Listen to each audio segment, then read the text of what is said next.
What you described about the Chinese money supply is absolutely correct. People in the United States complain, oh, the Federal Reserve has printed $4 trillion in the past year. And they have printed $4 trillion in the last year. They're taking the Fed balance sheet from about 3.5 trillion to 7.5 trillion. So yeah, we printed $4 trillion in the past year. Didn't do any good, won't do any good, but we did it. But Chinese money supply is even larger and growing faster. Now, I don't want to get into the weeds on China's internal monetary policy. I could, except to say that they're grossly over leveraged. The economy is investment driven, not consumption driven. They're about 40%, 45% investment. The U.S. is about 25% investment. So that gives you some idea of how investment is to the Chinese, which is actually okay if you're investing in productive assets that pay the way. They're not. They're wasting the money. I've been to China many times, been going back and forth there for 35 years. I've been out in the countryside. I don't just stick to the hotel lobby in Beijing. I got mud on my boots visiting these ghost cities. And the ghost cities are interesting. I was there one, south of Nanjing, kind of out in the boondocks a little bit. But you always have Communist Party officials with you. They're keeping an eye on you. And so each ghost city, there are a bunch of them, actually seven. Imagine building 7 cities. That's what I saw. And so they got 1 or 2 skyscrapers, and they got mixed use, and they got retail shopping, a country club, a hotel, a golf course, a pond, highway stops, airport, etc. And it's all empty. I mean, it's just all empty. Shiny new construction, some of it's still under construction, all empty. So I said to the communists, I said, what are you guys doing here? I mean, nobody's here. Said, oh, don't worry. People will be coming from the countryside. They will be populating these cities. And I said, when? I said, no one's coming. And besides that, you've already drained the countryside. That already happened, 15 years ago. But I said, you cannot mothball a building. It's not like some old clothes. I mean, the way a building maintains itself, it gets occupied and there's maintenance and people fix it and all that. I visited, I used to travel a lot in Central Africa in the early 80s. It was Zaire at the time. Today it's the Congo. I was in Kinshasa, but it was right after the 70s commodities boom, when cocoa prices and oil prices and copper prices were skyrocketing because of inflation.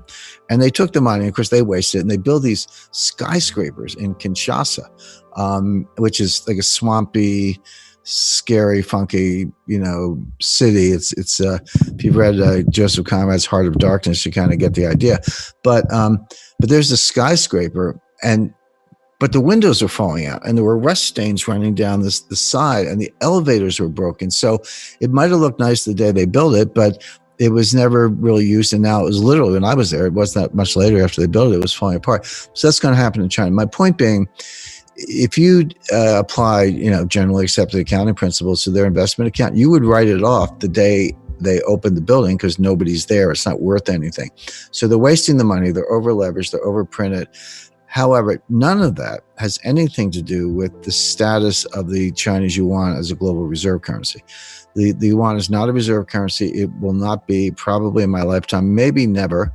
And I'll tell you why. Because a lot of people don't understand what a reserve currency really is. You get a report from the IMF and it says, 60% of global reserves are in dollars, which is true, and about 25% are in euros, which is true.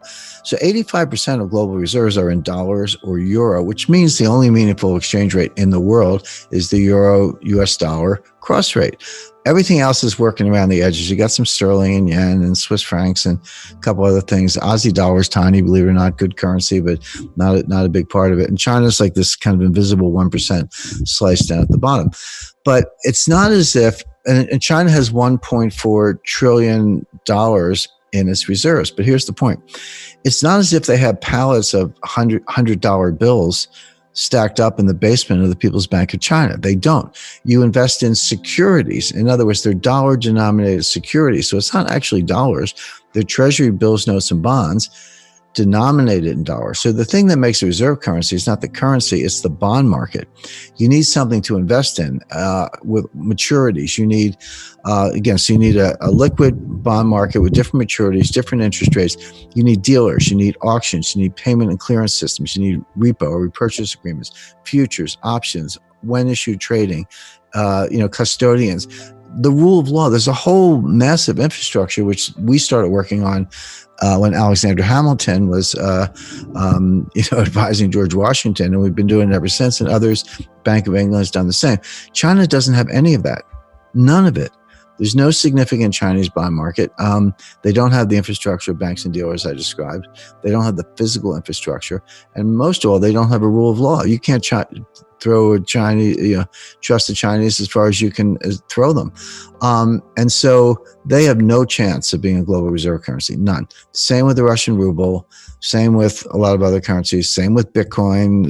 Show me the Bitcoin bond market. Maybe you can get my attention, but not sooner. Where's the rule of law with Bitcoin? Doesn't exist. So none of those are going to replace the dollar.